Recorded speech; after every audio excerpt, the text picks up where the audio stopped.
तो बच्चों आज हम लोग अपने नेक्स्ट टॉपिक में बात करते हैं आधुनिक आवर्त नियम तथा मेंडलीव की आधुनिक आवर्त सारणी। मेंडलीव की जो आवर्त सारणी थी उस आवर्त सारणी में संशोधन करने की आवश्यकता क्यों पड़ी और किस वैज्ञानिक ने उसमें संशोधन किया और इसको आधुनिक आवर्त सारणी का नाम दे दिया। रेडियो एक्टिविटी, आप जानते हैं रेडियो एक्टिविता किसे कहते हैं? प्रकृति में कुछ ऐसे पदार्थ होते हैं जिनसे अपने आप यानी स्वतः अल्फा बीटा गामा रेज निकलते हैं। तो उन पदार्थों के उन यौगिकों के इस गुण को रेडियो एक्टिविता कहा जाता है। समस्थानिक संभारिक की बात मैं बता चुका हूं। तो रेडियो एक्टिविता समस्थानिक एवं संभारिकों की खोज के बाद मोजले नामक वैज्ञानिक ने सिद्ध किया कि परमाणु क्रमांक तत्वों का मौलिक गुण है, न कि परमाणु द्रव्यमान। और यही बात मेंडलीव ने कह दिया था कि तत्वों का मौलिक गुण परमाणु द्रव्यमान है, लेकिन मोजले ने सिद्ध किया कि तत्वों का मौलिक गुण परमाणु क्रमांक होता है। तो मोजले ने 1913 में आधुनिक आवर्त नियम दिया, जिसे मेंडलीव की आधुनिक आवर्त सारणी के नाम से जाना गया। इस नियम के अनुसार तत्वों के भौतिक और रासायनिक गुण उनके परमाणु क्रमांकों के आवर्ती फलन होते हैं। और मेंडलीव ने बताया था कि परमाणु द्रव्यमानों के आवर्ती फलन होते हैं, यानी तत्वों को यदि उनके परमाणु क्रमांक के बढ़ते हुए क्रम में रखा जाए तो उन तत्वों के भौतिक और रासायनिक गुणों की पुनरावृत्ति होती है। इसी को आवर्ती गुण कहा जाता है। तो आधुनिक आवर्त सारणी को क्षैतिज पंक्तियों, क्षैतिज पंक्ति मतलब इस तरीके की, और ऊर्ध्वाधर स्तंभों में, क्षैतिज पंक्तियों और ऊर्ध्वाधर स्तंभों में बांटा गया। उन क्षैतिज पंक्तियों को आवर्त और ऊर्ध्वाधर स्तंभों को वर्ग कहा गया, यानी ग्रुप कहा गया। ठीक है, यहां तक आप लोग नोट करेंगे। फिर हम लोग बात करते हैं आवर्त और वर्ग की चर्चा करते हैं, यानी क्षैतिज पंक्तियों को आवर्त कहा गया। तो आवर्त क्या है, किस तरह के एलिमेंट इसमें रखे गए, वर्ग का क्या किस तरह का स्ट्रक्चर था, किस तरीके से मेंडलीव ने वर्ग में एलिमेंट्स को रखा गया, अर्थात पूरी आवर्त सारणी को वर्ग और आवर्त में किस प्रकार बांटा गया। तो आधुनिक आवर्त सारणी के बारे में बात करते हैं हम लोग, और उसमें क्षैतिज पंक्तियों को क्या कहा गया? आवर्त कहा गया। तो आवर्त सारणी में कुल कितने आवर्त होते हैं? तो आवर्त सारणी में 7 आवर्त हैं, जिन्हें सीरीज भी कहते हैं, श्रेणियां भी कहते हैं। पहले, दूसरे, तीसरे और 7वें आवर्त में एक एक क्षैतिज पंक्तियां हैं, और चौथे, 5वें और 6ठे आवर्त में 2-2 क्षैतिज पंक्तियां होती हैं। पहले आवर्त को अति लघु आवर्त कहा जाता है, क्योंकि इसमें केवल 2 ही तत्व होते हैं, जैसे हाइड्रोजन हो गया और हीलियम। यही 2 तत्व पहले आवर्त में आते हैं। दूसरे और तीसरे आवर्त में 8-8 एलिमेंट होते हैं, जिन्हें हम लोग लघु आवर्त के नाम से जानते हैं। चौथे और 5वें आवर्त में प्रत्येक में 18 तत्व हैं, जिन्हें हम लोग दीर्घ आवर्त भी कहते हैं। और 6ठे आवर्त की बात करेंगे तो इसको अति दीर्घ आवर्त कहा जाता है, क्योंकि इसमें कुल तत्वों की संख्या कितनी है? 32 तत्व इसमें उपस्थित हैं, परंतु 32 में से 14 तत्व यानी 58 से लेके परमाणु क्रमांक 58 से लेके 71 तक को सारणी के बाहर नीचे की ओर अलग रखा गया है, जिसे लेंथेनाइड भी कहते हैं या लेंथेनाइड श्रेणी के नाम से जाना जाता है, और इन्हें दुर्लभ मृदा तत्व के नाम से भी जाना जाता है। दुर्लभ क्यों इनको कहा गया दुर्लभ मृदा तत्व? क्योंकि ये प्रकृति में इनकी मात्रा बहुत कम उपस्थित थी, इसलिए इनको दुर्लभ मृदा तत्व की संज्ञा दी गई।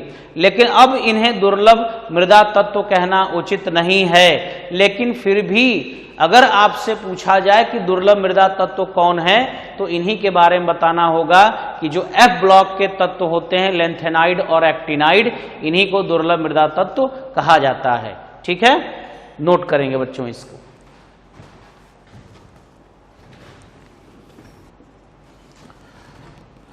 नेक्स्ट पॉइंट देखते हैं बच्चों। 7वें आवर्त को भी दीर्घ आवर्त कहा जाता है और यह आवर्त जो है इनकम्प्लीट है यानी अपूर्ण है और इसमें भी 32 तत्व हैं, लेकिन इसके भी जो 14 एलिमेंट हैं, परमाणु क्रमांक 90 से लेके 103 तक को आवर्त सारणी के बाहर नीचे की ओर स्थान दिया गया है, जिसे एक्टिनाइड कहते हैं।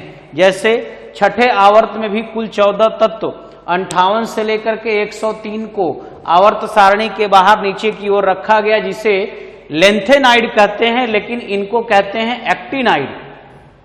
7वें आवर्त में यूरेनियम के बाद के सभी तत्व जो हैं कृत्रिम विधियों द्वारा बनाए गए हैं तथा इन्हें ट्रांस यूरेनिक तत्व, बहुत इंपॉर्टेंट है ट्रांस यूरेनिक एलिमेंट क्या है, तो इसके बाद यूरेनियम के बाद आने वाले जितने भी तत्व हैं उसको ट्रांस यूरेनिक तत्व कहा गया। और पहला ट्रांस यूरेनिक तत्व कौन सा है? नेप्च्यूनियम है, जिसका परमाणु क्रमांक 93 है और उसका संकेत Np है। ठीक है, इस तरीके से आवर्त जो है यानी कुल 7 आवर्त होते हैं और 7 आवर्त का डिस्क्रिप्शन मैंने आपको बता दिया है। इसी क्रम में आप लोग बच्चों नोट बनाएंगे इसको। तो बच्चों बात करते हैं हम लोग वर्ग के बारे में। कुल कितने वर्ग हैं और वर्ग में किस तरीके से कैसे एलिमेंट्स को यानी तत्वों को रखा गया है। तो आधुनिक आवर्त सारणी में अब कुल वर्गों की संख्या 9 है, जिसे 1 से लेके 9 नहीं कहते, वो 1 से लेके रोमन नंबर में 8 तक है। 9वां वर्ग तब कौन सा है? 9वां वर्ग इसके बाद एक शून्य वर्ग है, जीरो ग्रुप, जिसको हम लोग 9वां वर्ग की संज्ञा देते हैं। और हम लोग क्या, मोजले ने इस बात को कहा है मेंडलीफ की आवर्त सारणी में संशोधन करके। शून्य वर्ग सहित आवर्त सारणी में कुल 9 वर्ग हैं और शून्य वर्ग को सबसे दाईं ओर आवर्त सारणी में रखा गया है, जिन्हें उत्कृष्ट गैस या अक्रिय गैस या नोबल गैस के नाम से जाना जाता है। शून्य और 8वें वर्ग को छोड़कर सभी वर्गों को 2 उपवर्ग में, जैसे first A, second A, third A, fourth A, इस प्रकार, उसी प्रकार first B, second B, third B, इस तरीके से, यानी 0 और 8वें वर्ग को छोड़ दिया जाए तो सभी वर्गों को 2 उपवर्ग में विभाजित किया गया है। जैसे ए और बी 2 उपवर्ग होते हैं। एक ही वर्ग में पाए जाने वाले तत्वों को फैमिली कहा जाता है, परिवार कहा जाता है। जैसे नाइट्रोजन परिवार के तत्व 5th ग्रुप में 5th ए ग्रुप। Good morning student. तो अब नेक्स्ट लेक्चर में हम लोग बात करते हैं बच्चों मेंडलीफ की आधुनिक आवर्त सारणी के विशेष तथ्यों के बारे में। यानी आधुनिक आवर्त सारणी बन तो गई, लेकिन उसका इम्पोर्टेंस क्या है, या उसमें और भी स्पेशल यानी कुछ विशेष ऐसे फैक्ट हैं जिनके बारे में हम लोगों को जानना जरूरी होता है। तो बात करते हैं पहला, प्रतिरूपी या प्रारूपी भी इसको कहा जाता है। प्रतिरूपी को हम लोग प्रारूपी या निरूपक तत्व भी कहते हैं। इसको टिपिकल एलिमेंट या रिप्रेजेंटेटिव एलिमेंट कहते हैं। अब आप जानते हैं ना कि रिप्रेजेंटेटिव का मतलब क्या होता है, निरूपक का मतलब क्या होता है। जैसे हम लोग किसी व्यक्ति को सेलेक्ट करते हैं और उसको सेलेक्ट करके भेज देते हैं, उसको मंत्री बना करके, मुख्यमंत्री हो या प्रधानमंत्री हो, हम ही लोग सेलेक्ट करते हैं। यानी जो भारत की जनता है वो सेलेक्ट करके उनको भेजती है, वो पार्लियामेंट में बैठते हैं, वो प्रधानमंत्री बन जाते हैं। तो वो जो हम सेलेक्ट करते हैं, तो इसका मतलब क्या है, जब वो विदेश जाते हैं या कहीं भी जाते हैं तो वो हम सभी भारतवासियों के गुणों का आदर्श प्रतिनिधित्व करते हैं। यदि वो विदेश जाकर के कुछ भी कहते हैं, इसका मतलब वो हम लोग कह रहे हैं, क्योंकि ये वो सिर्फ वही नहीं है, वो इस समस्त 130 करोड़ देशवासियों के आवाज हैं, उनके बारे में वो कह रहे हैं। यानी समस्त 130 करोड़ देशवासी कह रहे हैं, तो वो रिप्रेजेंटेटिव होता है। उसी प्रकार ये तत्व यानी द्वितीय और तृतीय आवर्त के जो तत्व हैं, सेकेंड और थर्ड पीरियड के जो एलिमेंट होते हैं, उन्हीं को प्रतिरूपी या निरूपक तत्व कहा जाता है। ये तत्व अपने वर्ग में उपस्थित सभी तत्वों के गुणों का आदर्श प्रतिनिधित्व करते हैं। यानी कौन कौन से ऐसे वर्ग, जैसे वर्ग मैंने ले लिया 1 से लेकर के 7 तक, द्वितीय और तृतीय आवर्त ले लिया। द्वितीय और तृतीय आवर्त के ये एलिमेंट हैं, ये तत्व हैं, और ये सभी तत्व अपने वर्गों के, यानी इसमें और भी तत्व होंगे, lithium, sodium, potassium, rubidium, caesium, ये सभी तत्वों के गुणों का आदर्श प्रतिनिधित्व करते हैं। तो इन तत्वों को प्रतिरूपी या निरूपक तत्व कहा जाता है। इसके बाद बात करते हैं बच्चों विकर्ण संबंध की। डायगोनल रिलेशनशिप किसे कहते हैं, विकर्ण संबंध किसे कहते हैं? द्वितीय आवर्त के प्रथम 3 तत्व, जैसे ये सेकंड पीरियड है, इसके प्रथम 3 तत्व लिथियम, बेरिलियम, बोरान, कार्बन भी इसमें ले लिया गया है। प्रथम 3 तत्वों के गुण तृतीय आवर्त के उन तत्वों के गुणों से मिलते हैं जो उनके विकर्णी अभिमुख यानी डायगोनली अपोजिट होते हैं। यानी लिथियम का विकर्ण संबंध किससे होगा? मैग्नीशियम से। बेरिलियम का विकर्ण संबंध एल्यूमिनियम से। बोरान का विकर्ण संबंध सिलिकॉन से होगा। ये भी एक दूसरे के विकर्णी अभिमुख हैं, लेकिन इनमें विकर्ण संबंध नहीं होता है। विकर्ण संबंध का मतलब है इनके गुण आपस में मिलते जुलते हैं, इसलिए इनको कहा जाता है कि गुणों के आपस में मिले होने के कारण ये विकर्ण संबंध प्रदर्शित करते हैं। ऐसा नहीं कि इनके सारे गुण आपस में मिलते हैं, कुछ गुण भी यदि आपस में मिलते हैं तो इनमें विकर्ण संबंध उपस्थित होता है। नोट करेंगे बच्चों इसको।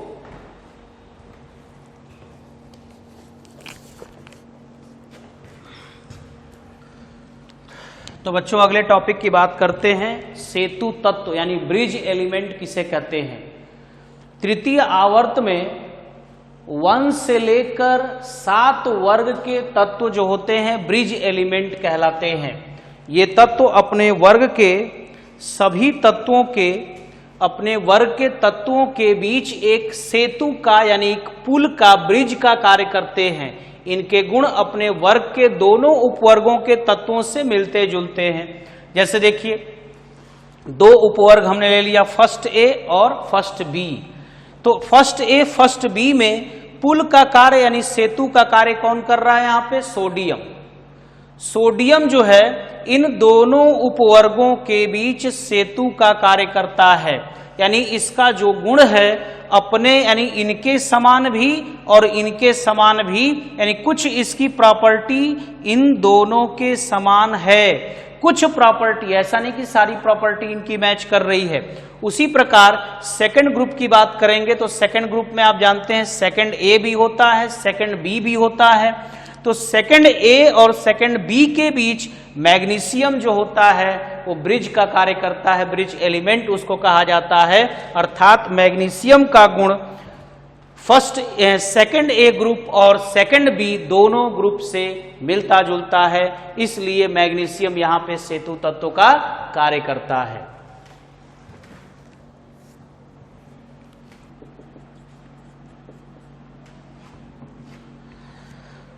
तो नेक्स्ट टॉपिक हम लोगों का है बच्चों नॉर्मल तत्व किसे कहते हैं? नॉर्मल एलिमेंट का मतलब जिन तत्वों के गुण सेतु तत्वों के गुणों से अधिक समानता रखते हैं। जिन तत्वों के गुण सेतु तत्वों से अधिक समानता रखते हैं उन्हें सामान्य या नॉर्मल तत्व कहा जाता है। जैसे सभी ए उपवर्ग के, सभी ए सब ग्रुप यानी उपवर्ग के तत्वों को नॉर्मल तत्व कहा जाता है। इसी क्रम में नेक्स्ट जो टॉपिक है वह है संक्रमण तत्व किसे कहते हैं? तो जिन तत्वों के गुण सेतु तत्वों के गुणों से कम समानता, इसमें अधिक समानता तो इसमें है कम समानता रखते हैं, उन्हें संक्रमण तत्व कहा जाता है। उन्हें संक्रमण तत्व कहा जाता है। और आप ये भी जानते हैं कि सभी डी ब्लॉक के तत्वों को, सभी डी ब्लॉक एलिमेंट को, सभी डी ब्लॉक के तत्वों को संक्रमण तत्व कहा जाता है। और यहां मैं लिख दे रहा हूं सभी बी उपवर्ग, सभी बी उपवर्ग के तत्वों एवं 8वें वर्ग के 8वें वर्ग के सभी तत्वों को संक्रमण तत्व यानी ट्रांजिशन एलिमेंट, संक्रमण तत्व को क्या कहते हैं? Transition element. संक्रमण तत्व इन्हें क्यों कहा जाता है ये भी हम लोग आगे पढ़ेंगे बच्चों। क्यों इन्हें ट्रांजिशन एलिमेंट कहा जाता है इसके बारे में डिस्कशन होगा, ठीक है। तो आज की टॉपिक जो है नॉर्मल तत्व, संक्रमण तत्व किसे कहते हैं। अब इसमें एक टॉपिक आता है बच्चों आंतरिक संक्रमण तत्व। क्या आता है? आंतरिक संक्रमण तत्व, इनर ट्रांजिशन एलिमेंट किसे कहते हैं। तो अभी आपको पीरियोडिक टेबल पढ़ाते समय मैंने 2 श्रेणियों का जिक्र किया जिसको लेंथेनाइड और एक्टिनाइड कहा जाता है।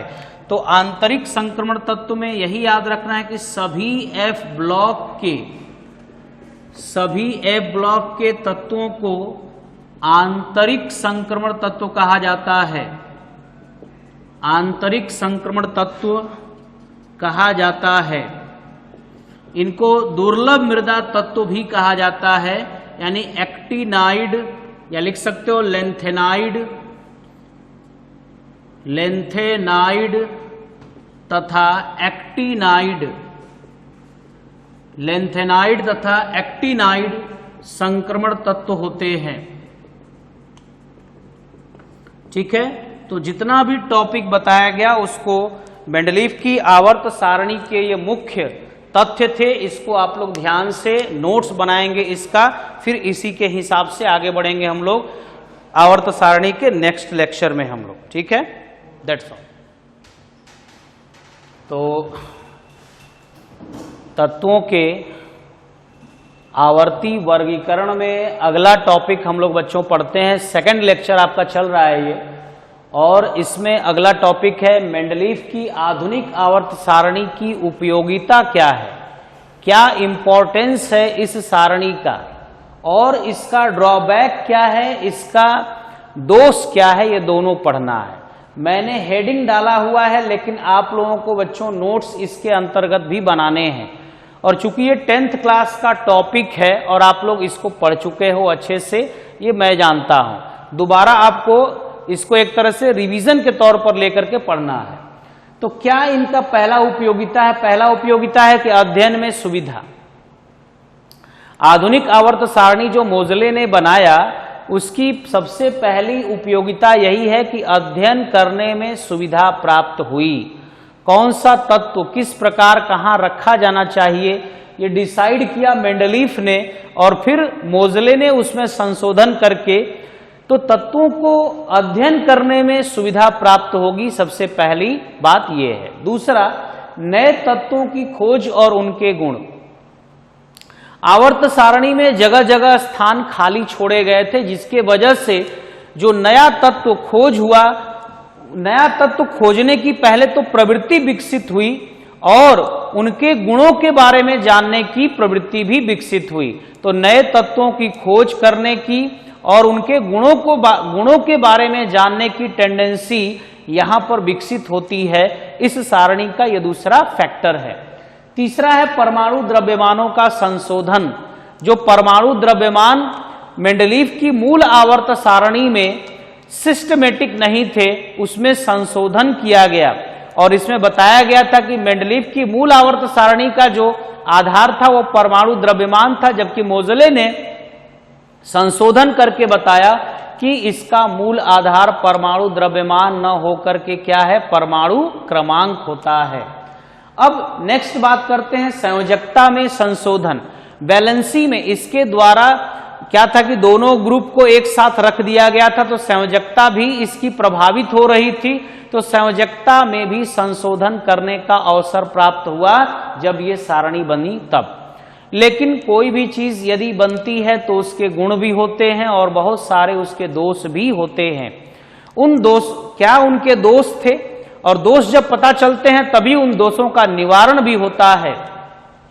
तो दोष पहला यह था कि हाइड्रोजन का स्थान, मूल आवर्त सारणी में भी हाइड्रोजन का स्थान विवादास्पद था और आधुनिक आवर्त सारणी में भी हाइड्रोजन का स्थान फिक्स नहीं है, और जो long form modern periodic table बना, जो दीर्घाकार या प्रवर्धित आवर्त सारणी है, उसमें आज भी हाइड्रोजन का स्थान विवादास्पद है, उसकी स्थिति फिक्स नहीं है, क्योंकि हाइड्रोजन को क्षार धातुओं के साथ रखा गया है और हाइड्रोजन को हैलोजनों के साथ भी रखा गया है, तो कह सकते हैं कि हाइड्रोजन का स्थान फिक्स नहीं है। दूसरा, असमान तत्वों का एक साथ रखा जाना। इस सारणी में सबसे बड़ा ड्रॉबैक यही है कि गुण नहीं मिलते जुलते हैं, यानी असमान तत्व हैं, फिर भी उनको एक साथ क्यों रखा गया।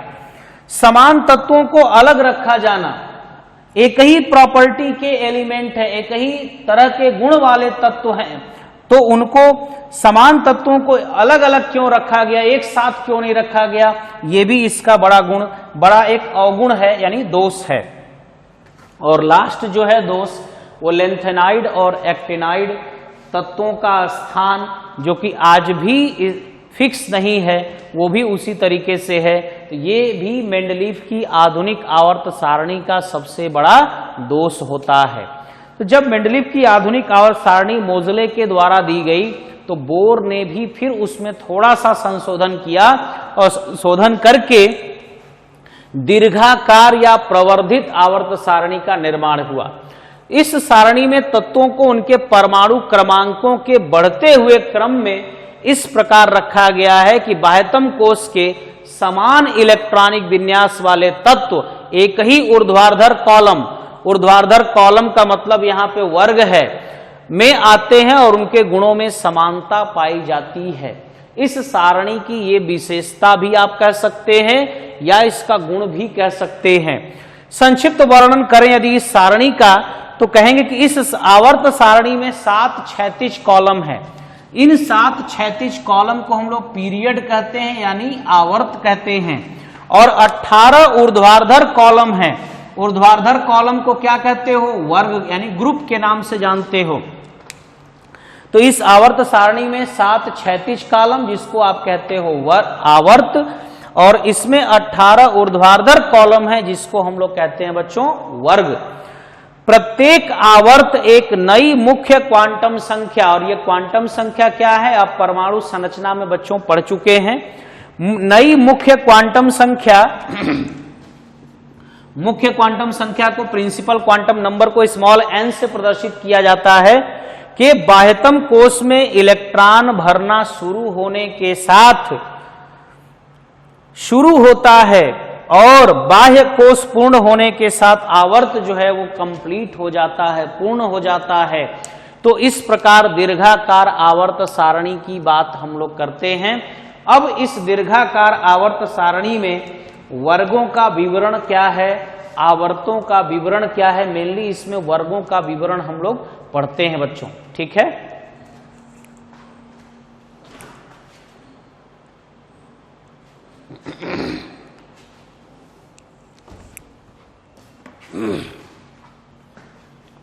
तो बच्चों बात करते हैं दीर्घाकार आवर्त सारणी की क्या विशेषताएं हैं।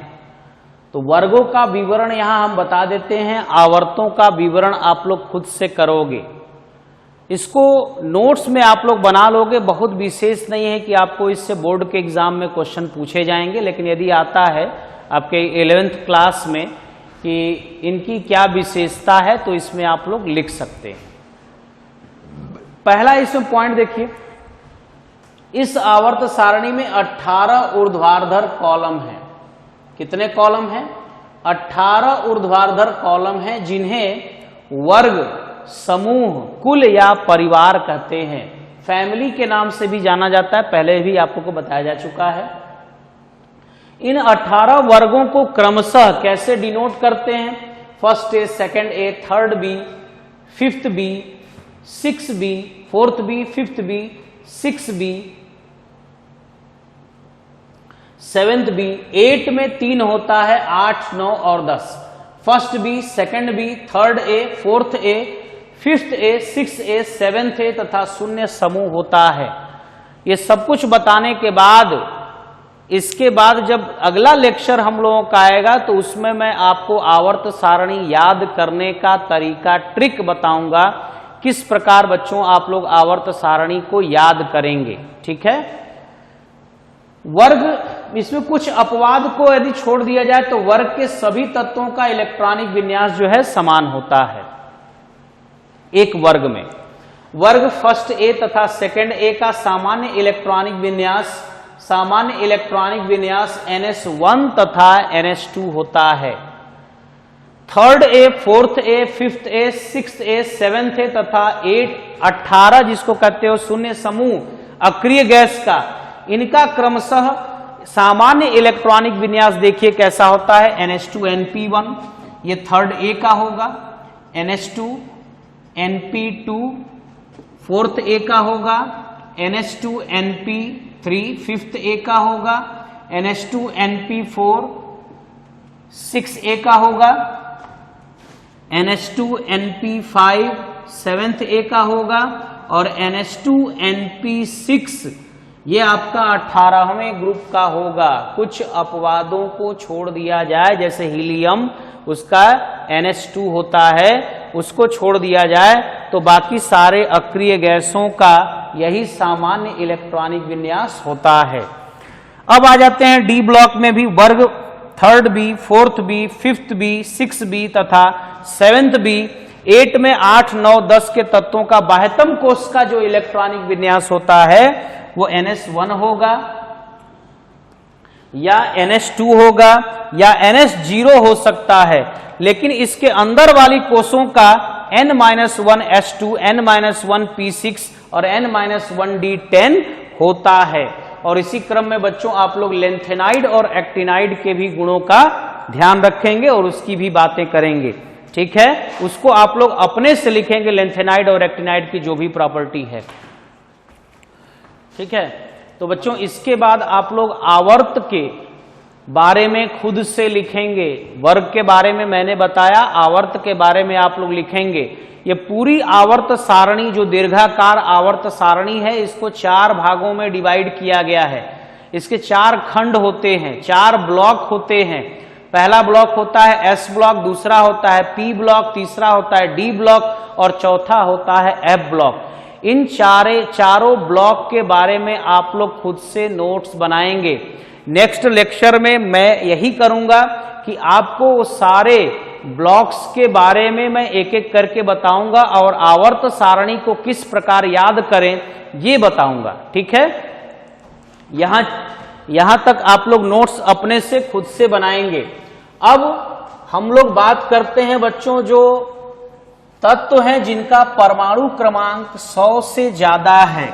परमाणु क्रमांक 100 से ऊपर वाले तत्वों का किस प्रकार IUPAC नामकरण किया जाता है, जो कि आपको 10th में भी हो सकता है बताया गया हो, नहीं बताया गया हो तो भी कोई दिक्कत नहीं है, मैं यहाँ पे बता रहा हूं, आपको ध्यान देना है। कंपटीशन में इससे क्वेश्चन भी पूछे जाते हैं। तो क्या हेडिंग डालेंगे? Z यानी परमाणु क्रमांक 100 से ऊपर, यहां लिख सकते हैं परमाणु क्रमांक 100 से ऊपर वाले तत्वों का IUPAC फुल फॉर्म पता है? IUPAC का full form international union of pure and applied chemistry. तो IUPAC नामकरण यहां पे हम लोग पढ़ेंगे। परमाणु क्रमांक 100 से ऊपर वाले तत्वों का IUPAC नामकरण कैसे किया जाता है। तो सबसे पहले जानिए, 0 के लिए हम लोग नील लिखते हैं, 1 के लिए क्या लिखते हैं? अन, 2 के लिए बाई, 3 के लिए ट्राई, 4 के लिए लिखते हैं क्वाड, यहां टेट्रा नहीं लिखते। 5 के लिए क्या लिखते हैं? पेंट। 6 के लिए क्या लिखते हैं? हेक्स। 7 के लिए क्या लिखते हैं? हेप्ट नहीं, हेप्ट होता है आपको ऑर्गेनिक केमिस्ट्री में, यहां लिखते हैं सेप्ट।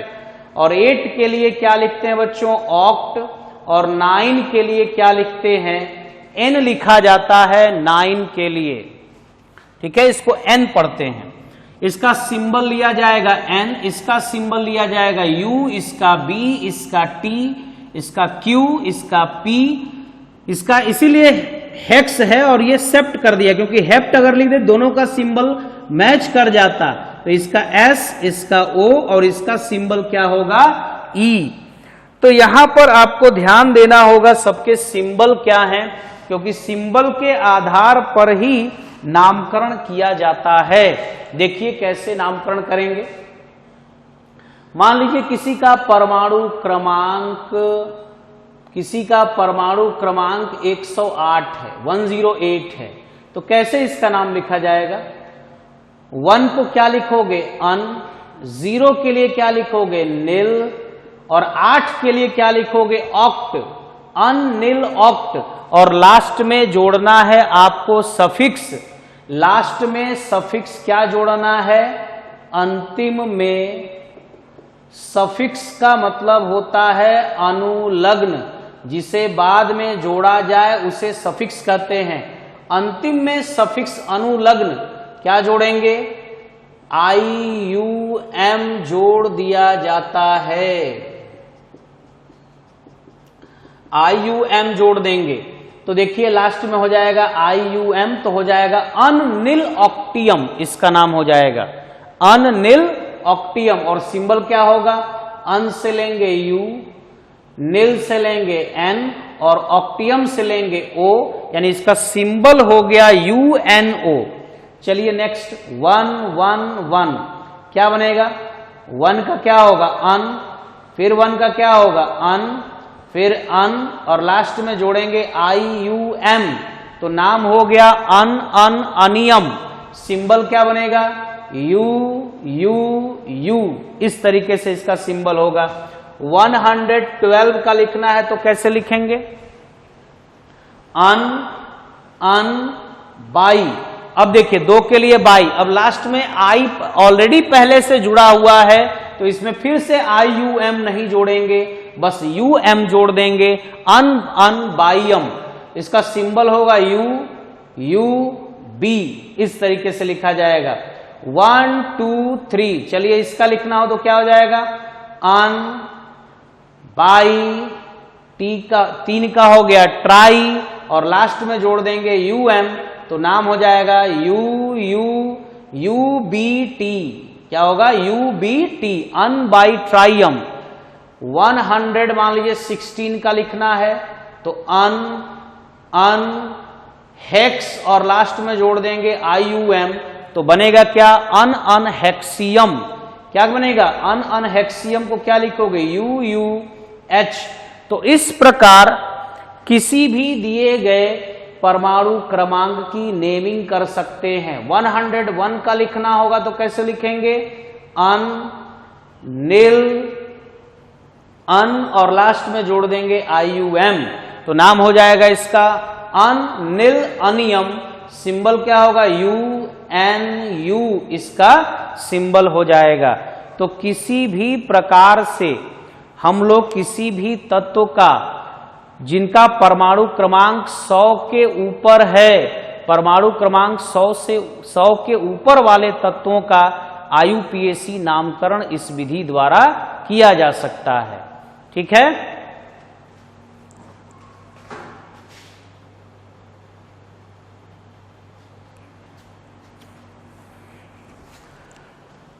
कुछ और एग्जाम्पल देखिए बच्चों इसमें आप लोग।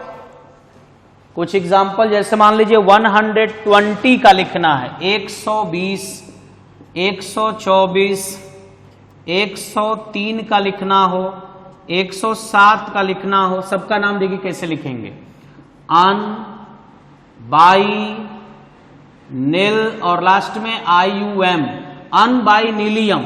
इसका सिंबल क्या होगा, UBN। इसका देखिए अन बाई 4 है तो 4 का क्या होता है, क्वैड और लास्ट में जोड़ेंगे IUM, अन बाई क्वैडियम, तो क्या हो जाएगा UBQ। अन निल ट्राई, लास्ट में जोड़ेंगे IUM, अन निल ट्राइयम, UNT। अन निल सेप्ट और लास्ट में जोड़ देंगे IUM, अननिल्स सेप्टियम, UNS इसका हो जाएगा। तो इस तरीके से हम लोग किसी भी परमाणु क्रमांक का IUPAC नामकरण कर सकते हैं, और किसी का मतलब है कि उनका परमाणु क्रमांक 100 के ऊपर होना चाहिए, उनका IUPAC नामकरण इस विधि द्वारा किया जा सकता है। तो ये बच्चों आपका सेकंड लेक्चर जो है कंप्लीट होता है। पिछली जितनी भी चीजें आपको पढ़ाई गई हैं वो सभी 10th क्लास की चीजें हैं। इसके बाद अगले लेक्चर में मैं आपको बताऊंगा किसी भी तत्व का आवर्त सारणी में स्थान कैसे ज्ञात किया जाता है, और मैं आपको आवर्त सारणी को किस प्रकार याद करना है वो ट्रिक भी मैं आपको बताऊंगा। कुछ ही समय में आप आवर्त सारणी बनाना भी सीख जाएंगे और आवर्त सारणी के सारे तत्वों को याद करना भी सीख जाएंगे, और वो ट्रिक अगला लेक्चर में हम लोग अपलोड करेंगे। उसको आप लोग नेक्स्ट वीडियो में बढ़िया से देख करके समझ करके उसको नोट्स बनाइएगा, लिखिएगा। That's all.